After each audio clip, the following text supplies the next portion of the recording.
Create article and preposition নিয়ে আজকের এই বিশেষ ভিডিও, যে ভিডিওটা তোমাদের প্রত্যেকের খুব কাজে লাগবে, বিশেষ করে যারা ওয়েস্ট বেঙ্গল পুলিশের মেন পরীক্ষায় বসবে তাদের জন্য খুব গুরুত্বপূর্ণ। তার আগেও best tricks for article preposition একটা ভিডিও দিয়েছি, তোমরা চ্যানেলের প্লেলিস্টে গিয়েও দেখতে পারো বা ভিডিও সার্চ করলেও পেয়ে যাবে।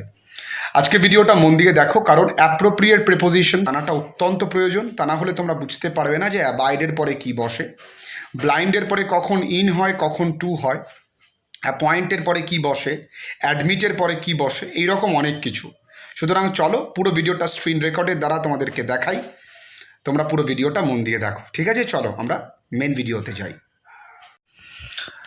তো অ্যাপ্রোপ্রিয়েট প্রেপোজিশনস তোমরা মন দিয়ে দেখো, একদম প্রথম থেকে 1 নাম্বার বলেছে এবিলিটি ফর।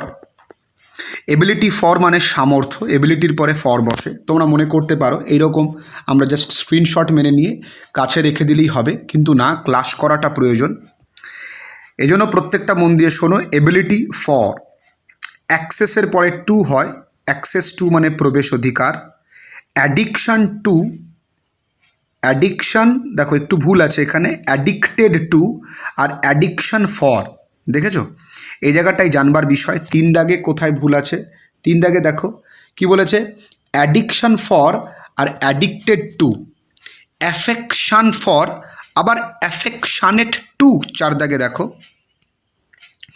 5 দাগে বলেছে অল্টারনেটিভ টু মানে বিকল্প। 6 দাগে বলেছে অ্যাম্বিশন ফর।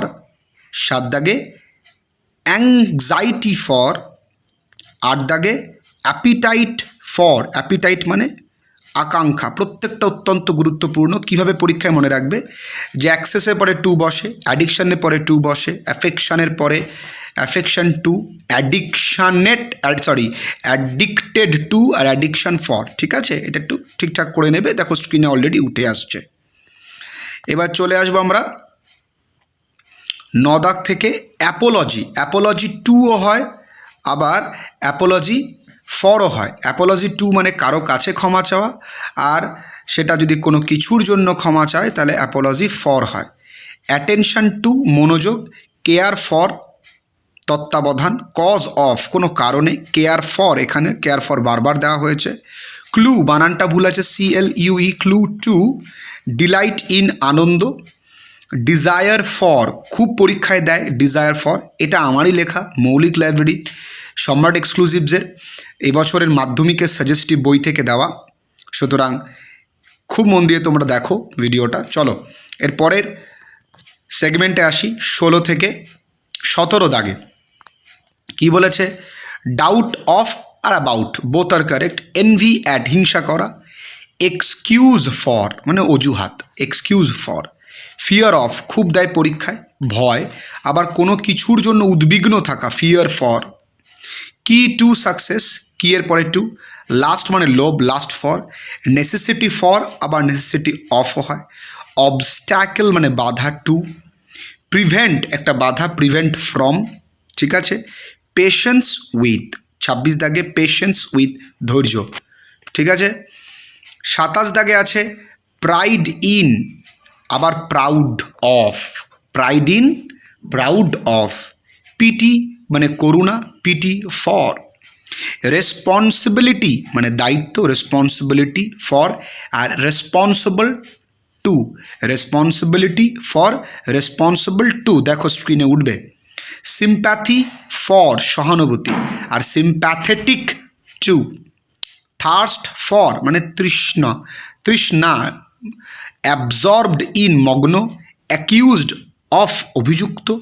অ্যাকোয়াইন্টেড উইথ পরিচিত। অ্যাকাস্টামড টু এটা দেওয়া নেই, অ্যাকাস্টামড টু। অ্যাফ্রেইড এটা অ্যাফ্রেইন আছে, এখানে হবে অ্যাফ্রেইড অফ। অ্যাংরি উইথ, ঠিক আছে, ক্রুদ্ধ বা রাগান্বিত। এবার চলে আসো অ্যানয়েড উইথ, অ্যানয়েড মানে বিরক্ত। Ashamed of, astonished at, aware of. Blind of, blind in কখন হয়? ব্লাইন্ড অফ হয় যখন সত্যি সত্যি কারো দোষের প্রতি আমরা অন্ধ থাকি। যেমন একটা এক্সাম্পল ধরা যাক, his mother is blind of the fault of his son, of her son. তার মা তার ছেলের অপরাধে অন্ধ, যে ছেলে যাই করুক সে কিছু করতে পারে না, তাহলে ব্লাইন্ড অফ। যদি চোখে অন্ধ হয়, ফিজিক্যালি ব্লাইন্ড হয়, তাহলে ইন্ড হবে। আবার ব্লাইন্ড টুও তাই, স্নেহান্ধ একই রকম।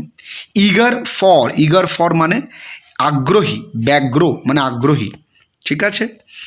চলে আসো এরপরে 44, এলিজেবল ফর মানে মনোনয়নযোগ্য, ফ্যামিলিয়ার উইথ বা familiar to, fond of, ignorant of, involved in, jealous of, loyal to, prompt in, ঠিক আছে। Relevant to, assure of, believe in, beware of, প্রত্যেকটার বাংলা মানে নিচে দেওয়া রয়েছে। Boast of, cling to, consent মানে সম্মতি, কোপ উইথ, লিসেন টু, আমরা hey you, listen to me এগুলো বলি। এরপরে আসো সাকসিড ইন, সাকসিডেড টু, লক্ষ্য করবে, আর উইঙ্কড অ্যাট, ঠিক আছে। তো এটা মোটামুটি ছিল। এবার কিছু প্র্যাকটিসের জন্য তোমরা দেখতে পারো, প্র্যাকটিসের জন্য এগুলো তোমরা স্ক্রিনশট মেরে নিতে পারো, উত্তরগুলোও নিচে দেওয়া রয়েছে। In the Bose institute the great experiment was our guide, through all the afternoon we followed him from marvel to marvel, ঠিক আছে। এগুলো তোমরা কিন্তু লিখতে পারো, এগুলো মাধ্যমিক পরীক্ষার্থীদের জন্য। তাছাড়াও তোমরা যে কোনো জায়গা থেকে প্র্যাকটিসের জন্য কিন্তু, মাধ্যমিক স্ট্যান্ডার্ড যেহেতু পরীক্ষা হচ্ছে, তোমরা অবশ্যই কিন্তু এগুলো প্র্যাকটিসের জন্য নিজের কাছে রাখতে পারো, ঠিক আছে। তো এগুলো তোমরা স্ক্রিনশট মেরে রাখতে পারো, ঠিক আছে। তো এই প্রত্যেকটা তোমরা মুখস্থ করবে, এই কটাই মুখস্থ করলে তোমাদের আগামী যে পরীক্ষা আসছে সেই পরীক্ষা আসতে পারে, পরীক্ষায় 100% কমন পাবে, ঠিক আছে। এই পর্যন্ত থাকলো ভিডিওটা, ভালো থেকো, দেখা হচ্ছে পরবর্তী কোনো ভিডিওতে।